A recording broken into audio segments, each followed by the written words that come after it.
Hej, jeg hedder Louise Foss.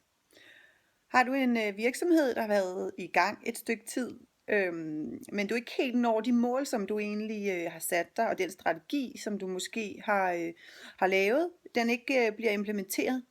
Der er i hvert fald et eller andet, der ikke helt spiller, så du når det, du rigtig gerne vil, og du kan mærke den der store succes, den ligger lige bag ved vinduet, men du trænger ikke rigtig om på den anden side. Det har jeg prøvet forleden, der skulle jeg ringe til en mand. Det har jeg faktisk skulle de sidste par måneder for at gøre noget nyt og noget anderledes til min virksomhed. Og det har stået på min to-do-liste, som jeg lige sagde, i 2 måneder, at jeg skulle ringe til den her mand. Og jeg har trukket det og trukket det og trukket det. Jeg har været inde på hans hjemmeside, fundet hans mail og telefonnummer så mange gange, og alligevel har jeg ikke fået det gjort. Så gjorde jeg det endelig. Forleden dag gjorde jeg det. I et øjeblik af nu skal der ske noget. Der tog jeg telefonen og ringede til ham, og det var bare den bedste telefonsamtale nogensinde. Jeg ved slet ikke, hvad det var, jeg havde været så bange for, at jeg ikke havde ville kunne sige de rigtige ting, eller de perfekte ting, eller noget andet.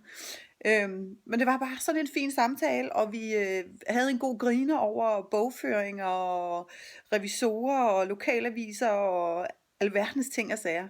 Så hvad er det, vi er så bange for? Hvad er det, vi frygter, når vi ikke får gjort det, der ligesom skal til?